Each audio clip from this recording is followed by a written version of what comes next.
Rise, renew, reconnect. Welcome to From the Ashes, a podcast where every story ignites hope and healing. And the fire in the darkest night, the phoenix burns. It's ready for flight. Shadows may come, try to tear you apart, but you're the flame that ignites the heart. All right, everyone. So today I have my friend Annett Bone here. I am super honored to have her in my presence doing this podcast. I have known Annett for about 10 years now. And when I met her, it was at a dance studio called Boogie Zone, that's now called Epicenter Arts. And I feel like probably it was either the beginning or in the midst of your personal transformation, or at least the latest iteration of that, perhaps. Yes. Yeah. So I have so many questions to ask you and a lot to dig into. So let's get started. But first off, thank you so much for being here. I'm so happy to be here. Thank you so much. You know, I haven't talked to you a lot for the past 10 years. What I have seen is mostly on social media. And I know that at some point you started a podcast called Dancepreneur. You've changed dramatically physically. You look completely different from when I first met you.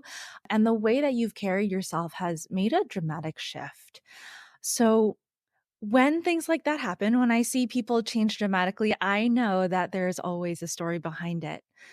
So the first thing I'd like to dig into is for you to share your From the Ashes story. Ooh, From the Ashes. First of all, what a great name for a podcast. And thank you, Val, for just having this platform. I know you're going to just have so many wonderful stories to share in the future as well. From the Ashes, I would say the pivotal point for me was when I decided to come back to dance, my first love after a 20 plus year hiatus. So I got my degree in dance. I started late, actually. I started when I was 13, at least in jazz and ballet. And then I came from a small island. There wasn't a lot there, but long story short on that part, I went to college to study dance at UC Irvine. And once I got my degree, I quit immediately because I couldn't take the audition process. My self-image couldn't handle the rejection. It would take me days. Like I would be crying. Like it was so dramatic. I think about it now. I'm like, oh my gosh, that's so like, hindsight is always like, you always get this bigger picture, right? So I quit immediately. And also I was feeling this pressure of, okay, I don't know how I'm going to support myself. At that time, I mean, this is going to tell you my age. I mean, that was back in 1993. And so things were different. We didn't, social media wasn't what it was today. The opportunities were just, and I can't necessarily blame it on that because it was just my own internal war that I was fighting and allowing others and situations to dictate how I looked at myself and also what I thought I could do. And so I quit completely and I went into the corporate world corporate in the beginning. I wouldn't say that. I packed dental parts and dental things in boxes to ship out. So that wasn't really corporate, but I worked for a big lab and I was very unhappy. And I got involved in a business model, which I thought was going to be the savior of my finances. And it actually turned out to be quite a toxic mentor coach type relationship. I really appreciate good mentorship and coaches now. Because I know what it's like to have ones that are very manipulative and toxic. I didn't know that at the time. I thought, okay, there's something wrong with me, so I got to change. And so I thought, oh, if I get involved in this business model, then I'll make all this money and then I can maybe start dancing again, even though I'm afraid of auditions and stuff. So the pivotal point was 2014 when I decided to come back to dance because my health was deteriorating. I had a hard time climbing up a set of stairs. And I thought, oh my gosh, I'm too young to be like huffing and puffing just for a set of stairs. I'm like, oh my gosh, I got to get it together. Because even before, just to give a point of reference, I was going through a lot of anxiety and depression and just really I just wasn't myself. And so it's funny. I was at I don't know if you remember this place. I don't know if it's even there anymore. It's down on the street from Boogie Zone and it's a shave ice place. At that time, it's right by Ralph's. I don't know if you remember that Ralph's, okay, that shopping center. And so I just happened to be there one summer. I wasn't familiar with Torrance. I was living in Long Beach at that time and just happened to be there. And there was a display on the TV, and it said all levels, all styles of dance classes. That was Boogie Zone. Since then, I don't know if they've ever done that ad, but I thought, oh my gosh, maybe I can like just come back to dance and just get my health back and learn some choreography. I just want to be in the back of the class and not be seen really, and just kind of move and stuff. So I went to the studio. My first class, I still remember the front desk, the people that were working the front desk. And I was like, oh my gosh, I have not been dancing for over 2 decades, and I'm kind of, uncomfortable, and they put me at ease. Like that was the best thing that could have happened for me. If it was any other way, I don't know. I don't know how I would have handled it. But I remember walking up to the vision room. I don't know what it's called now. It's still Vision. And it's still Vision. Yeah. I went up to the room, and the smell of the wood and the mirrors and seeing like the cracks, the cracks that happen over time in the wood, and looking out the window. And I'm like, I felt so at home. Like, I'm like, okay, here we go. I know I'm here for my health, but I just felt. And so one class a week turned into a couple classes a week to a couple classes a day, several times a week. So I started getting at it. And so that was the pivotal point, was coming back to dance after a 20-year hiatus to first of all, to get my health back. And then I started working with a trainer, and she said, well, 2 different trainers. And she was like, oh, you're ready to perform again. I'm like, oh, no. I'm never, ever, ever performing again. I gave that no.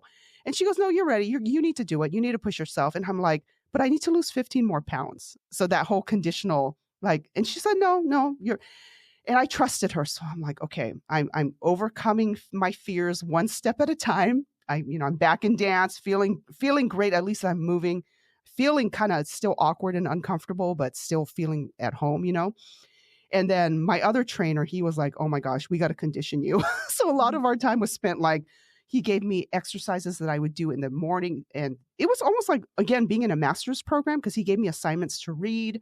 I had to write papers. Like he treated me like I was like I was about to get my MFA in dance, which I love. But the physical part of it was, I have not gone through conditioning like that. And that's what elevated that things started changing quite rapidly. Well, there was another part of that, which we will get to. But so coming back to dance, one thing, performing after 20 years and performing solo of all things. I'm like, I can't even hide behind people. I'm going to be like out in front, like, solo. And I was shocked about, like, first of all, like allowing myself to like agree to just kind of, trust my trainers and stuff. But I felt like, oh my gosh, I really love this. I miss performing. But I was really kind of scared to admit that, because back then with the, it took me back to the audition process of, I'm not good enough. I don't look like I don't fit the prototype of a particular type of dancer. My body will never look like I just, all the comparisons and like all that. I was like, okay, dude, I don't want it. Even like saying I'm a dancer for a while, I was like, it just feels like not me, like it feels like me, but it doesn't. Like because I didn't feel like I checked the boxes off of what a dancer is supposed to be, right? So after that first performance and feeling that, oh my gosh, wow, I love this. What if I put myself back in the audition process? What will my mindset be like? And so that whole process of, okay, I don't want to have any more regrets. I'm going to put myself in uncomfortable positions, uncomfortable situations, to see how I handle it and how I can grow from it. So from there, I went to my first audition in over 20 years. Of course, I didn't get it. I was probably, and I kind of fumbled, and it was a modern contemporary audition. I felt good, but going in, I'm like, okay, well, no matter what happens, I can say I did it. I kept my word to myself, and no matter, I'll feel good about it. And I felt amazing, even though I knew, I'm like, oh, I mean, if I got picked, great, but I probably won't. And then from there, I started going to different things, getting lots of different no's, still getting a lot of no's for different things I've submitted for like I've gotten more no's since coming back to dance than I ever did in my 20s, and being able to handle it in a very healthy, constructive way. So I hope I've answered. Those are the pivotal points, though. Coming back to dance, choosing to put myself in uncomfortable situations, and from that, gaining the confidence and courage, like to start the podcast, to do speaking engagements, to do other different things that push me, that make me uncomfortable.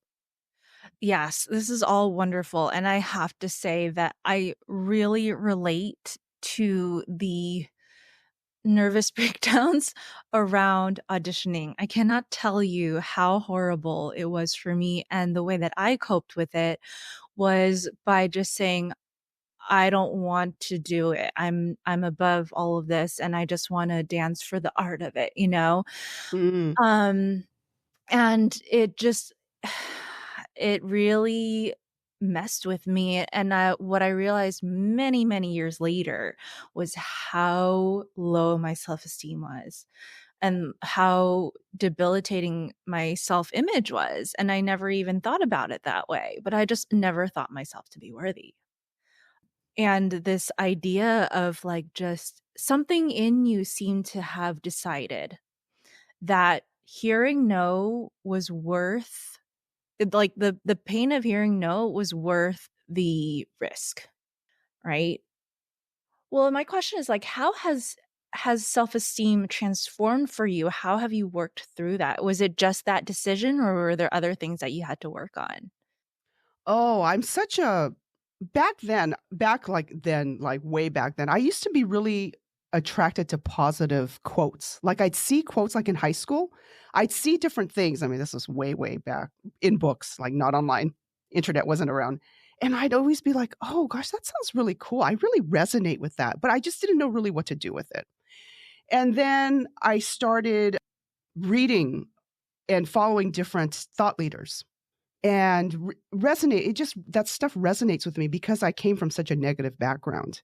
Mhm. My family background was quite negative, and so it's taken years and years of really being, first of all, that, like what you're talking about, the awareness. Like I wasn't aware how negative I was. Like even in college, toward the end, I think if I was more positive, maybe it would have been a better experience instead of me being, like I really played the victim card very well. I hated to admit that in the beginning, but I'm like, oh gosh, I feel sorry for myself and I need to, I don't know how to pick myself up. And so once I started digging into the science behind, I don't even call it positive mental attitude. It's just really taking ownership of how you're processing your thoughts and how does that translate to your daily actions and your habits and stuff. I started once I started focusing on that, especially in terms of the physical stuff. I tried different. I don't even want to call them diets, like eating protocols. Mhm. And certain things worked for a while, and then I would get kind of stuck, and then I'd be like, okay, what do I need to change?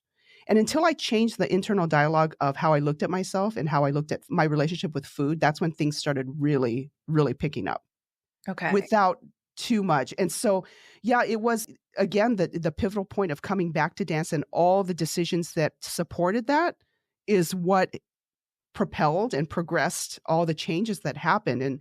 And some, I made a lot of mistakes, like with food things. I made a lot of mistakes in terms of how I approach things. I think I would have been, I thought I was pretty strategic, but I think I could have been more strategic, so I wouldn't have wasted time on certain things. So yeah, a lot Okay. of internal work for sure, and finding yoga too, Yeah, oh, which is well, also, that's yeah, which is also internal as well, as you know.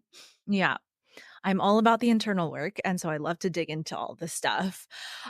So you talk about kind of like making mistakes with the protocols that you did and like learning how to be more strategic with your approaches, right? And I can give an example of how I also kind of fell into that pattern is like I was looking for stuff to fix myself. And so I would get overly attached to a method. It would get me to a certain point, and Yes. then I would plateau. Yeah. So like how did that present for you? Like where did you see yourself plateauing and how did you get out of Well, it? the first thing was with, you know who Tim Ferriss is, right? I Oh, love his stuff. yes. But yeah, Tim Uh-huh. Ferriss. So he has this book called 4 Hour Body, and then his whole protocol about protein, and then and it's not only common with him, but a lot of fitness, wellness people call it like having cheat days and stuff like that. So I did do that and that worked. But then something, just the wording of cheating, like Mm. food is cheating, like having an apple is cheating, like, no, it's I had to change the wording around different foods. So that was the first thing. So it worked for a while.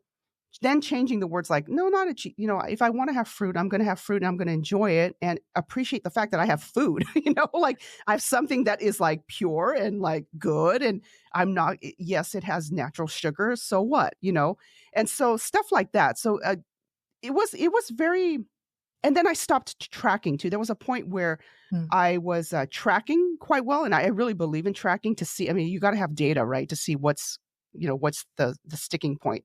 Some, and I'm on and off with data too. I'm not perfect at it. Yeah. And so I had stopped tracking and then I gained, and I hated going by like the scale. So I went more by how I felt and like the way my clothes fit and how was I dancing more than anything. The whole point was I'm doing this because I want to move better. I want to feel better and I want to move better, whatever that means. So if that means I have I don't have time and I have a protein bar between rehearsals, so be it. I can't cook maybe I can plan a little bit better. And then I discovered also through yoga, I discovered Ayurveda, which I know that you are an expert at. And that totally opened up another perspective for me. And so being able, I think constantly educating yourself, knowing that one size doesn't fit all. And certain things work for certain people, and there's no absolutes. Everything is so nuanced, and I used to think everything had to be black and white with this. Oh, no carbs, no this, no that, and that. As strict as I like being, and I like building discipline and habits, there's something that mentally and internally for me just wasn't sitting right, and then also that awareness of, oh, I can listen to myself. Like I do have insight and that's important. Our bodies are designed, we've been this God-given thing, Mhm. stuff, all the gifts inside and all this stuff. It's okay to use, it's okay to honor that and to use that. And there's nothing wrong. I had to okay, there's nothing wrong with me. I'm just figuring it out. Like I had to constantly coach myself too before I found mentors and coaches that I trusted. I had to do it all myself for myself, so yeah, lots of experimentation. I looked at everything as, okay, this is an experiment. Give it some time. If it works, if it doesn't, okay, what can I learn from it? Yeah. And I love experimentation. That's why I do love Tim Ferriss, even though some of his stuff can be like hit or miss, but like just the Yes. idea that you are allowed to explore for yourself what works for you is so valuable. And the importance of listening to your intuition and honoring it is far more important than following, let's say, like by the book Ayurveda or yoga or anything, even though they're all Yes. wonderful, right? So let's dig into the yoga a little bit. I know that you've gotten into that in some depth. So how did it first start for you? Like, why did you decide to pursue it? Oh my gosh. A mutual friend of ours from Boogie Zone, I was having trouble with my knee because, I was much heavier coming back to dance, increasing my activity. So there was a little bit of stress on the body, of course, and trying to work through that. And so I was having challenges with my knees. And she's like, have you thought about trying yoga? And I thought, no, I don't want to get into that spiritual, like, I don't know about that. I was still kind of like, it looks interesting, but no, I don't know. But then I thought, okay, be open to it.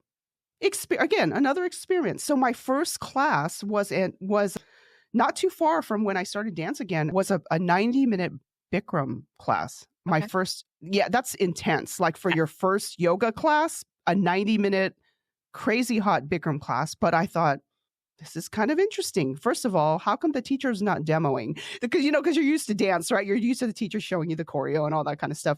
And so the teacher's walking around. I don't know the postures. I'm kind of watching because you know how Bikram is so, it's predictable, it's sequenced, and you know what's coming up. I mean, I was new, so I didn't know what was coming up, but just kind of watching, in dance, you get from the dance background, you're kind of watching and stuff. And so I was hooked. I was like, okay. So I tried different studios. I tried different forms. I pretty much like every form that I've tried, Kundalini, Ashtanga. At one point, I really wanted to focus on Ashtanga, and I might still want to do that. I teach a very strong vinyasa class right now in my teaching, but in Bikram, I thought, okay, where are those push-up things? Chaturangas. I'm like, I want to learn how to do the push-ups and the back bends, and like I want to learn how to invert and stand on my head and stuff like that. And when I discovered vinyasa and I obviously worked through that. And then I remember taking Iyengar, and I thought, and the teacher, it was interesting. It was at this house. I don't know if it was during COVID or not. No, it was way before that because COVID was recent, sort of.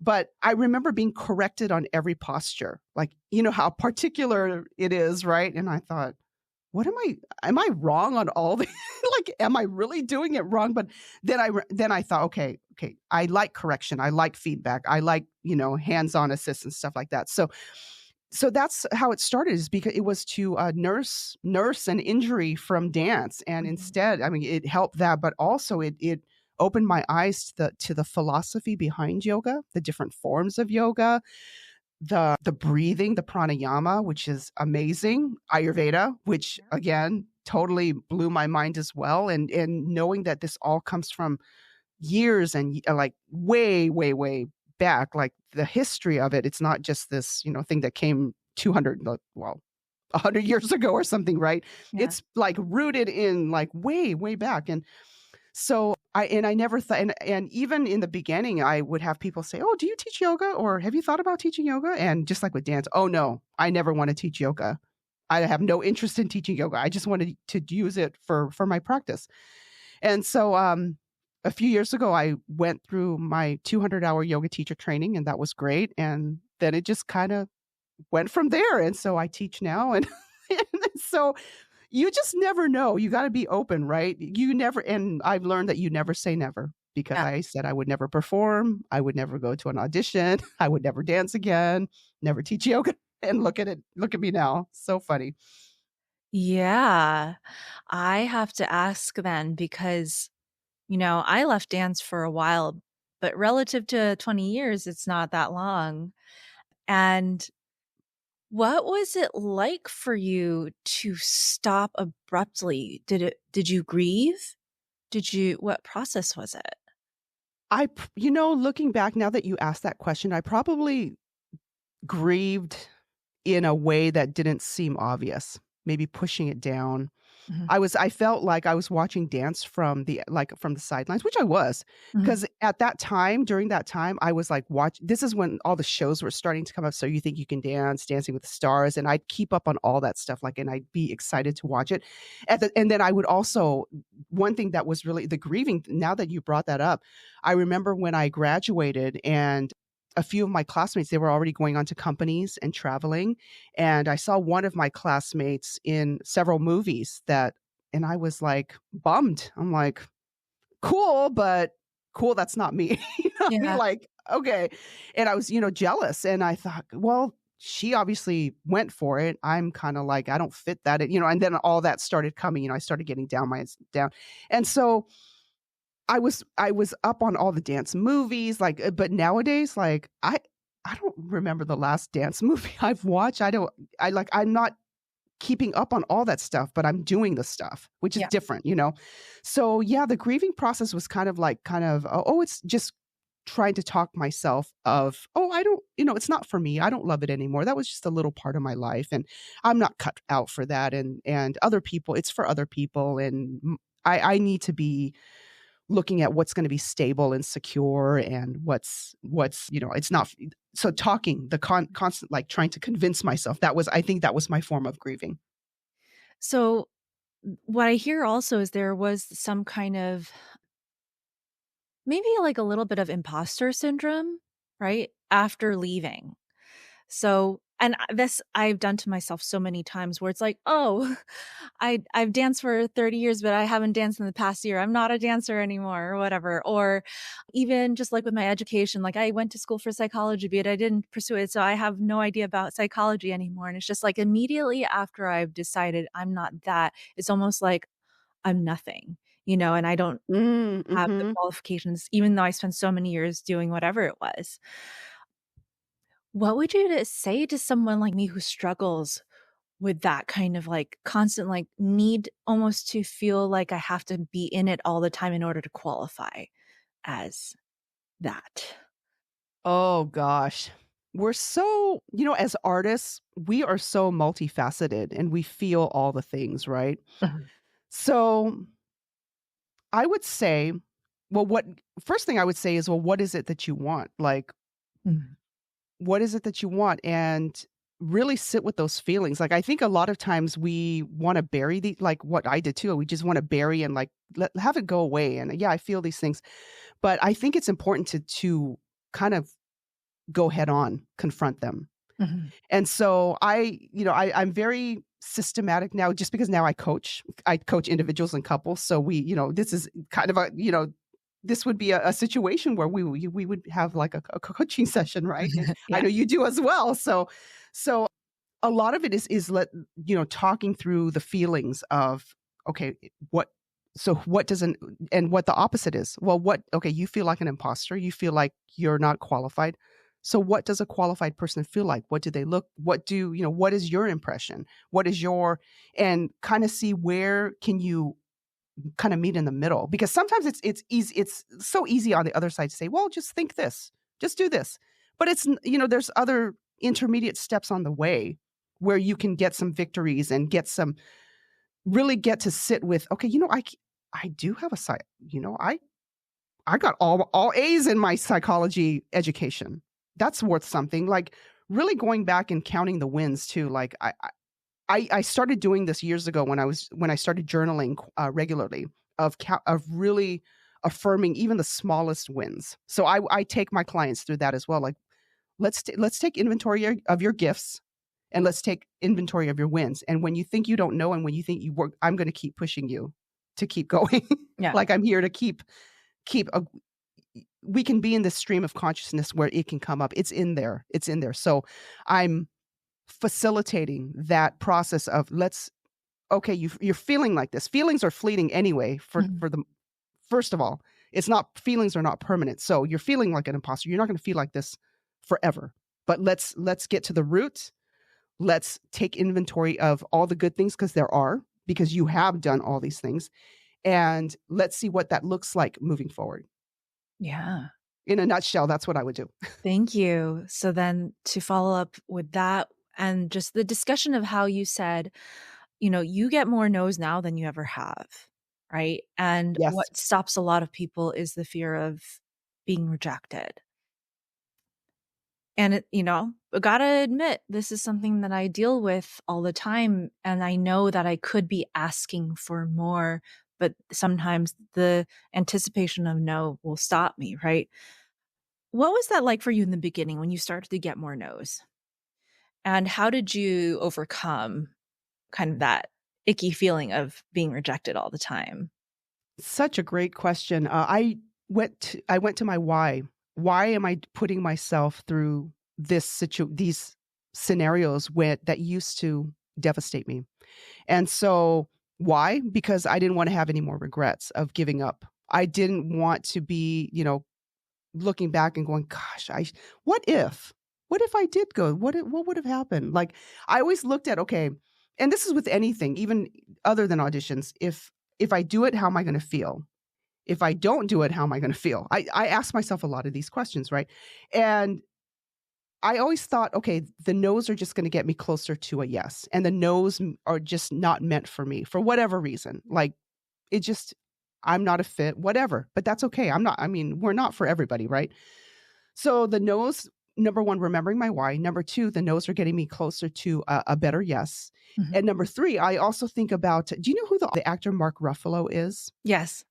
Yeah. He, if I'm remembering correctly, I always think about him when I'm even questioning, when I'm a little activated. I think he got 600 no's before he got his first yes. Mhm. How many people stop at 10? How many Mhm. people stop at 5? I mean, you know what I mean? How many people stop at 100? 600. Like, I always think about him particularly because I'm like, wow, and he probably had people say to him, well, why do you keep doing that? You keep getting no's. Why are you putting yourself through that? But getting no's builds character.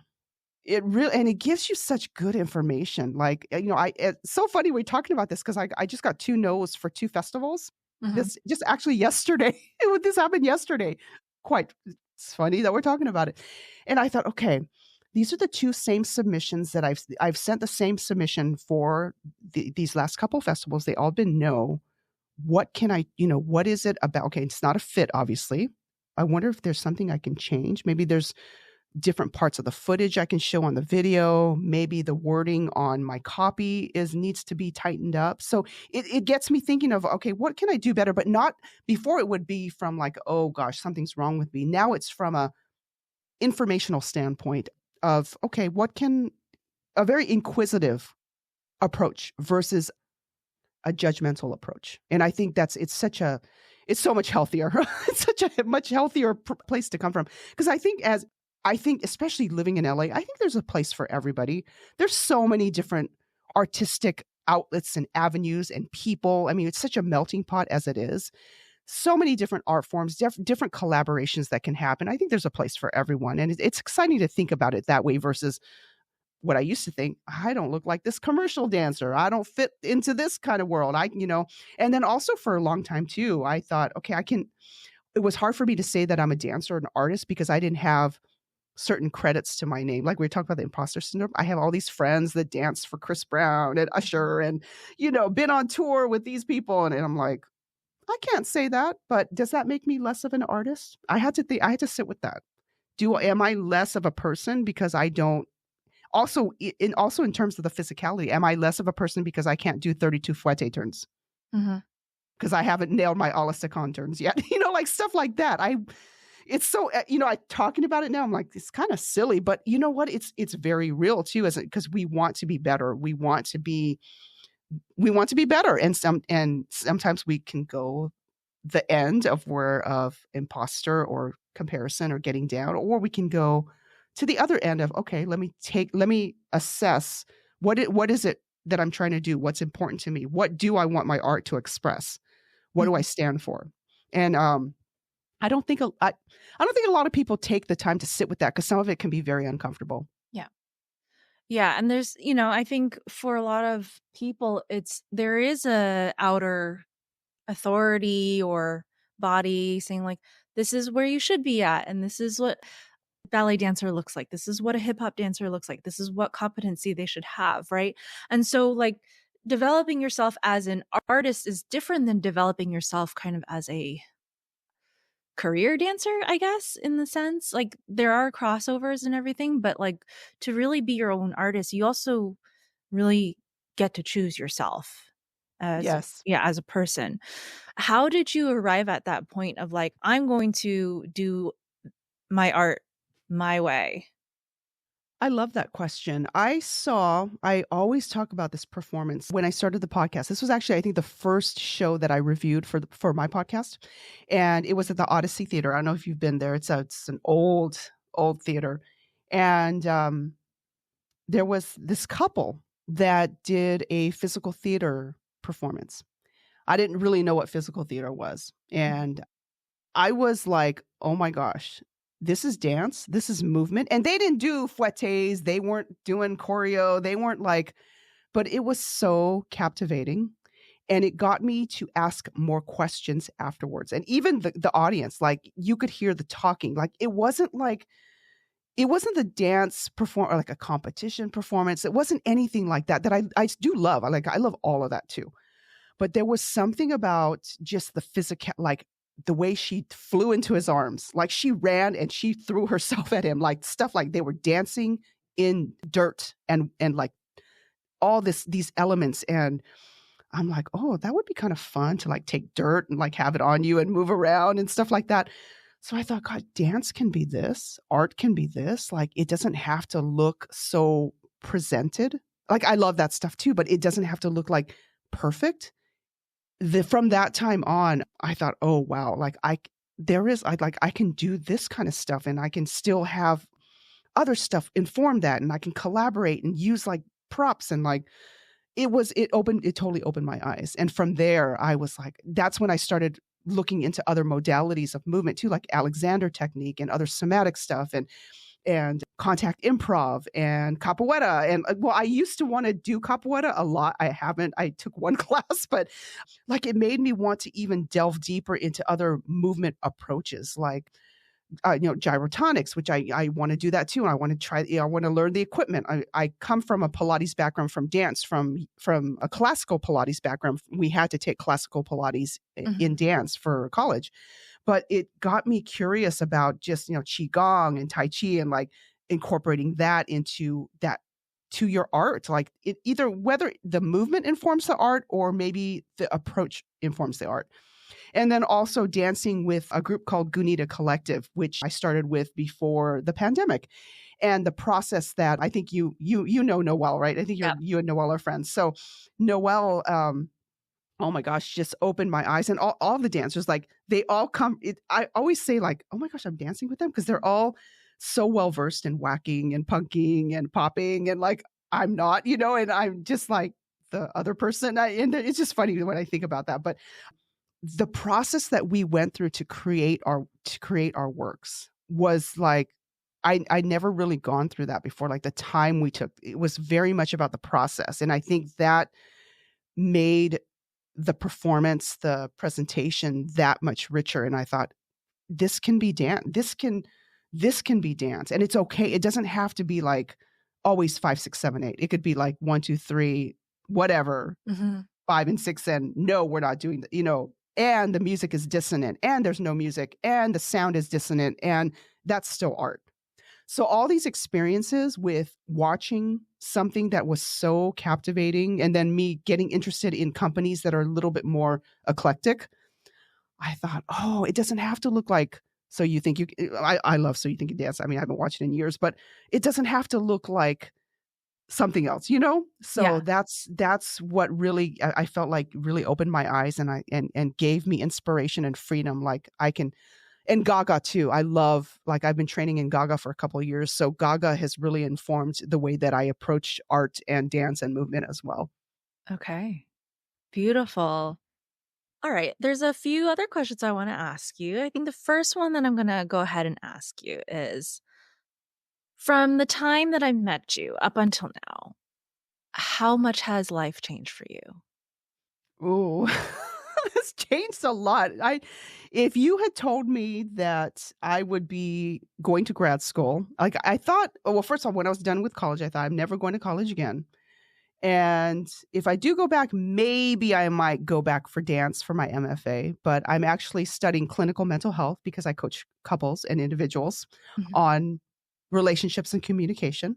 And I thought, okay, getting my licensure will give me another challenge and also make me a better coach. So that's what I never thought, that I would be back in school in my 50s. Like never thought, never planned on it. And I never thought that I would be performing again. Like I never thought dance was, again, supposed to be just a mode to use, a tool to use for health.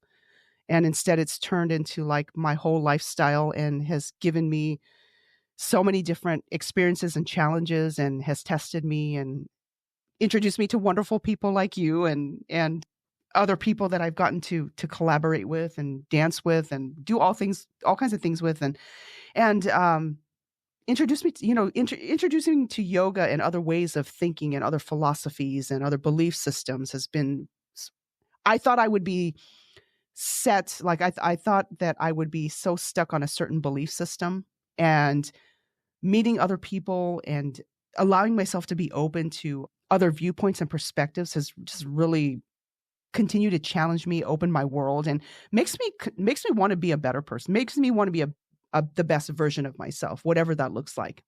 And knowing that doesn't have to look like anybody else. Yeah. What it looks like from the outside is that your energy seems to have exploded. So, I want to ask you, have you ever burned out in your life? And well, let me ask you that first. So that's a more simple yes or no, but have you ever burnt out in your life? Oh, yes. Actually, quite recently, I would say about a year ago, I got burnt out on teaching yoga. Okay. I haven't gotten burned out on dance. I have to say, I have not gotten burnt out. And I think it's because I've been away from it for so long. And so I'm trying to just take advantage of what I can.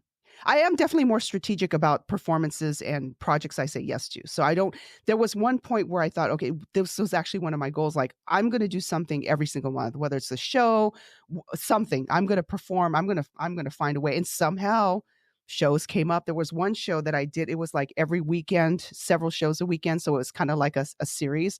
So that was a lot of fun. I think that month I did like 12 different shows and I loved every minute of it. So I've never burnt out on performing dance, that kind of thing. But teaching yoga, I felt like almost to the point where I'm like, I don't know if I want to, I don't know if I want to do yoga anymore. Like, I loved it so much and it's helped me through grief too. Like, it's just been so instrumental in dealing with grief.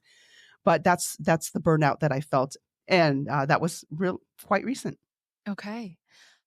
And I want to also draw it back to, because you mentioned anxiety and depression, right? Mm-hmm. And there's an energy drain that comes from depression it's very profound. To the point where it's like, you can almost, it's hard to imagine what a life of energy would feel like again sometimes, Yes. right? So how did you gain that energy back after going through depression? Like, when did you start to feel a point where it's like, oh my God, like, it's gone? How did you get to that place? When I came back to dance. Okay. And it was sudden, like, Yeah. okay. I think it seemed like it was sudden. And I was thinking about this a couple years back where I think it's so obvious now, but dance and movement really helped me heal the process and I think it's not just the movement, but everything that went along with it. All the internal stuff that I worked on because of what dance required, the physicality of what it required me to do things a little bit differently. So yeah, I think if I didn't come back to dance or any kind of movement, I think I would still be, I would definitely wouldn't be where I am now. Mhm. Okay. That gives me a lot to think about too, is like, because I sometimes I think about my own energy levels and I'm like, uh, it's, I don't think I'm getting old per se, but I also feel like I could be a lot more energetic than I am. And it's more of that motivational energy than it is that an inspirational energy that I feel like I'm missing sometimes, rather than the actual physical energy, even though I think they do feed into each other. Yes. Yeah. So that brings me to a question of health. And, we've discussed a little bit about yoga and Ayurveda and all of that. When you were getting back on your feet with the dancing and the health and all of that, like, when did it become apparent to you that health was instrumental in your growth? It was from the beginning because I knew that in order to dance, to start taking more classes, I needed to, plus I was way heavier. So I needed to get that extra if I wanted to move a little bit more efficiently. Like, I know there are people that are comfortable with moving, just their bodies are okay with, and I've seen dancers that move very well, and they move very well, and it's not a hindrance. It was a hindrance for me, and I was very uncomfortable in my skin. And so I thought, okay, and again, the experiment thing, okay, what if I get, well, for the health thing, first of all, I wanted to get, I was the stairs situation that, that was a wake up call. And knowing my family history with, mostly my dad's side, but yeah, I knew that that had to be in tandem if I wanted to be the best that I could be movement wise, like, and also feel comfortable within my body. That health component wasn't, it had to be part of it. I know dancers too that don't take care of themselves in terms of that. And that might work for them. I knew that wasn't going to work for me long term. Mm-hmm. Okay. And you also mentioned before that you have kind of like came from a negative background, and there's a lot of identity shedding, right, when it comes to transformation. And part of that has to do with letting go of how we were brought up sometimes, or like, beliefs that we held, etc. What have you had to let go of in order to become the person you are today? Oh, Wow. These questions, they're great. I've had to let go of, we talked a little bit about it, that my ability to do certain things in dance doesn't make me better or worse as an artist. And also whether I have credits behind my name doesn't make me any better or inferior as an artist, or as more importantly as a person. I think that was the real issue. Like, if I'm not, and I had to ask myself, if I'm not a dancer, am I still valuable? If I'm not a relationship coach, if I'm not a yoga teacher, am I still okay as Annett, And sometimes I'm like, I don't know. I mean, there's so much the awareness of having this attachment to identity is something I'm still, quite frankly, still working on. And the years and years of telling yourself you're not good enough, or because you're not, and it's a cultural thing too. Like, I thought Europeans are better than me. They have a leg up because they're whatever, Mhm. if you're and it's kind of, I kind of grew up with that too. Like, if you looked more European, then you were favored more, and it just was in our culture. And so, and even with my parents, my mom used to say, "Y- these people are better than us because of," Mm. and so it's been a lot of that. So I've had to learn to shed a lot, a lot of that kind of identity besides the dance and artistic thing. So that was first that I had to really come to grips with, like, no, that's maybe that's the way that I was brought up, and maybe that's the way that, but that's not true. I had to tell myself, is that true? Is that, I had to constantly, lots of questions. I used to think it was bad to ask questions because I used Mm. to always be the one to, but you know what? Asking questions has served me very well, especially in podcasting too, and also in coaching, because you ask questions, you get more answers, Yep. you get more information. So there's a lot of the internal identity beliefs, more so than the artistic, because that informed the artistic perceptions and perspectives. And still a work in progress. Definitely still a work in progress. Yeah. Yeah. Have you ever found yourself challenged by people when you decided to change? Had challenged in what way? I guess like people who are attached to your old identity, right? Your old way of doing things. And all of a sudden yeah. Oh. Oh yeah. It definitely family.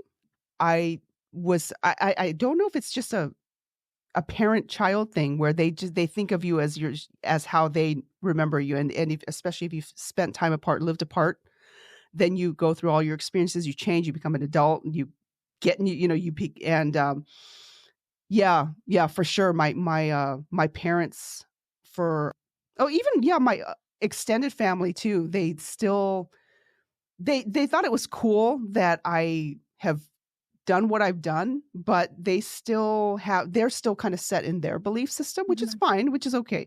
But it's still kind of the way they talk to me sometimes, it's still kind of like rooted in like the traditional values of certain things, and how we're supposed to do certain things, which I respect as well. But yes, being challenged of did come from my family.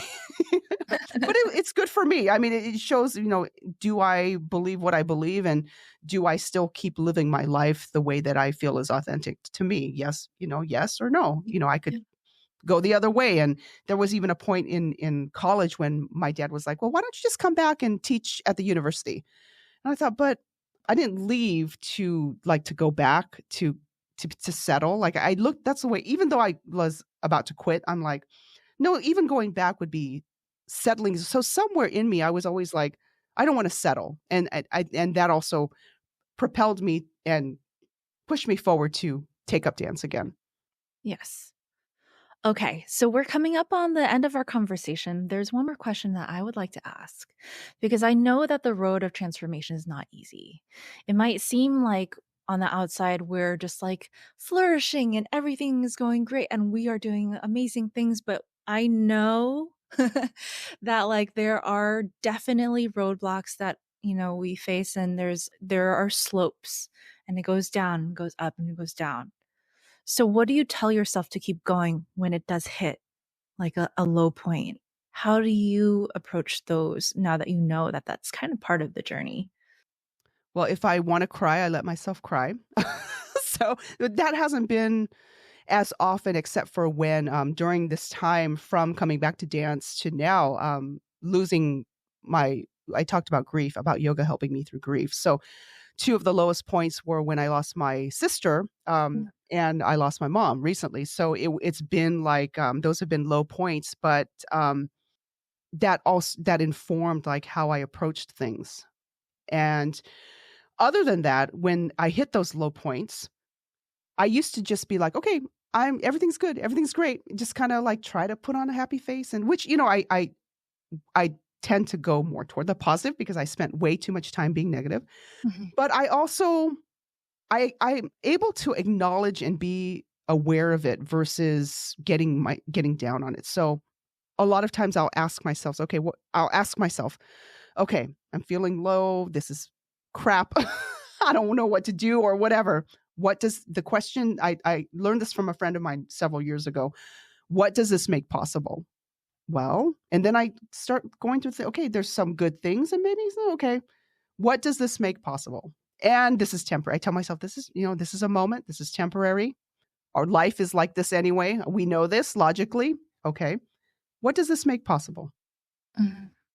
And that question has helped me a lot to get through a lot of different things. Yeah, beautiful. Amazing. Thank you so much, Annette. So, is there anything else that you want the world to know before we close this out? Oh, first of all, if you want to, I have this thing that I put together, this easy thing if you want it. If you want to follow me on Instagram at Annett Bone, ANNETTBONE. And if you DM me the word square, I'll send you my one page. I call it the mindset square. It's called the square. I forgot how I named it. Sorry.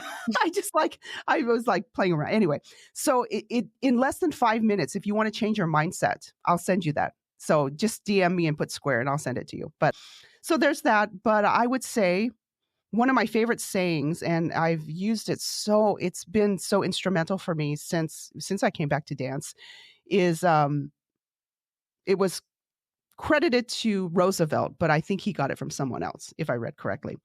And it's do what you can with what you have with where you're at. Or there's some variation of that. There is always something that you can do to move forward. We have so many resources and people to help, even when you think that there's nothing, or you have to have certain parameters or scenarios that need to be in line before you start something, or things have to be in order. It does not. Do what you can with what you have where you're at, and you'll be amazed with the steps that you take when things are not perfect, when you don't have everything figured out, what happens. And yeah, that's what I would say. All right. Thank you, everyone. This is Annett Bone. And you are an amazing, amazing mentor, amazing human being. Thank you so much for being here. Oh, thank you so much.